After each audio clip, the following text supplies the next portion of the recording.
10 hari mendekam di balik jeruji besi Polres Jakarta Barat setelah terciduk Satres Narkoba Polres Jakarta Barat di kediamannya kawasan perumahan elit Ancol, Jakarta Utara 16 Februari lalu, kondisi Jennifer Jill Sosialita yang biasanya tertawa renyah, mengumbar canda dan kemesraan dengan suaminya Ajun Perwira, kini makin layu dan terpuruk.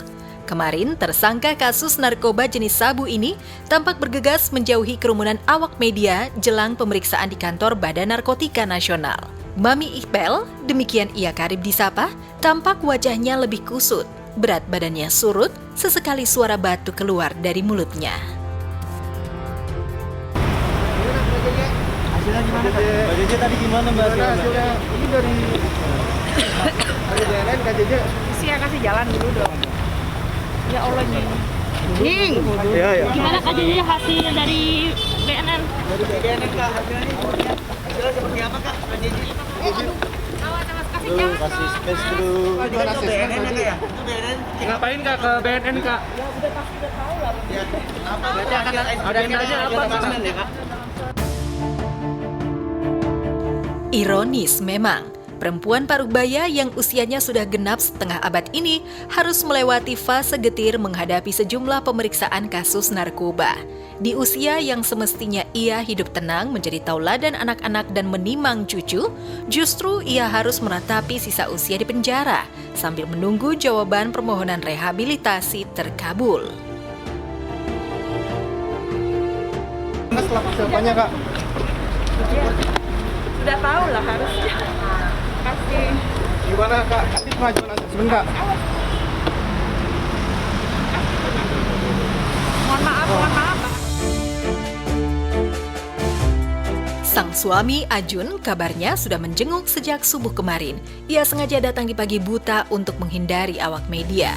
Apalagi statusnya sebagai saksi juga masih akan dimintai keterangan oleh polisi. Namun beberapa kerabat Ipel tampak datang menjenguk untuk memberikan support. Kondisi JJ gimana, Kak?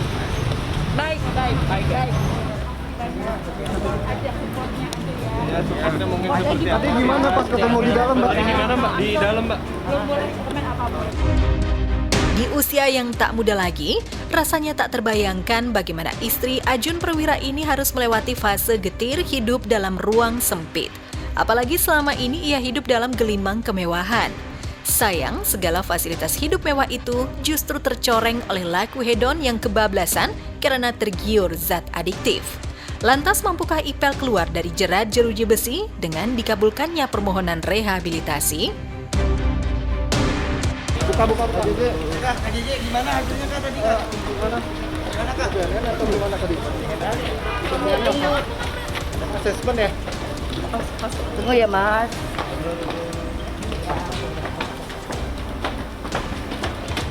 Gimana hasilnya udah ada? Hasilnya udah ada, Kak?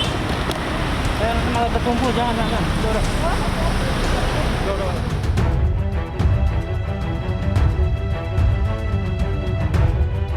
Sisi kelam hidup Sosialita bak tertutup atap istana nan megah juga membuncah dari kisah ironis hidup Nindi Ayunda.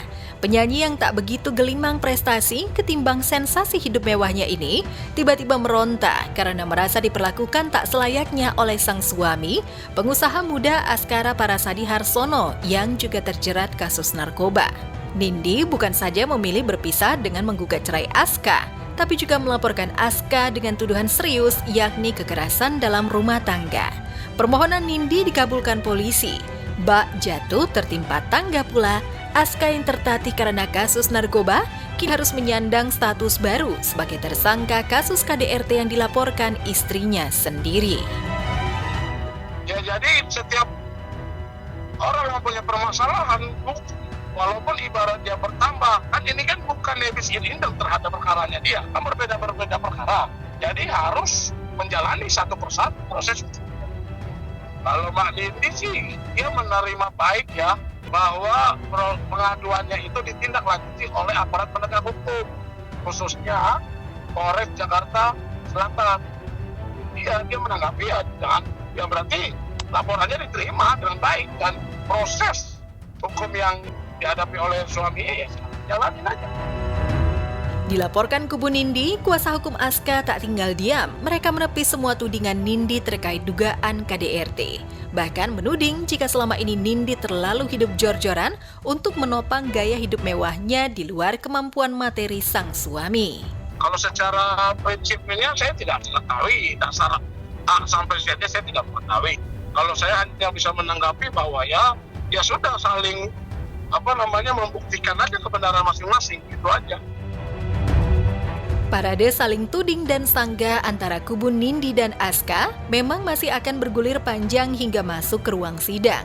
Di tempat berbeda, aktor Rio Raivan yang 2 kali pernah mencicipi Hotel Prodeo karena kasus narkoba, Rabu lalu merasa lega lantaran majelis hakim memutuskan gugatan cerainya dengan sang istri Henny Mona.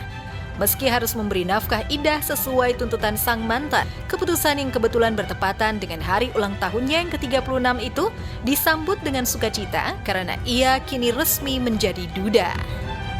Alhamdulillah putusannya dikabulkan semua.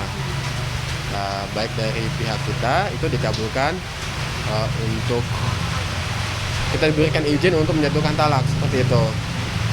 Kemudian eksepsi dari pihak termohon itu ditolak semua. Kemudian rekompensinya itu dikabulkan, pihak mereka dikabulkan. Yang awalnya permintaan mereka itu 1M, jadi dikabulkan hakim hanya sekitar 50 juta, seperti itu. Untuk biaya mut'ah dan biaya iddah selama 3 bulan. Alhamdulillah juga sudah diputuskan.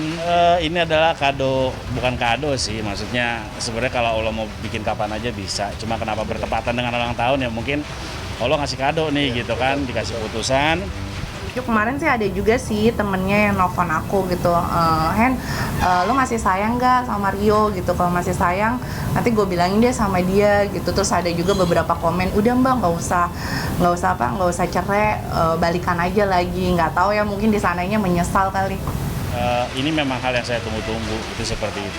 Dan alhamdulillah ya mungkin dari pihak sana juga menunggu kan. Dan putus gitu. Jadi kan aku nunggu 3 bulan merit deh kan gitu.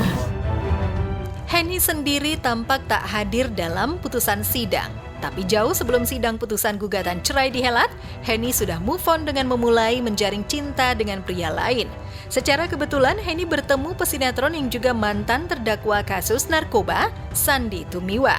Di hadapan Sandy Tumiwa yang membawa sejuta impian dan derai kemesraan, seolah Henny kembali takluk.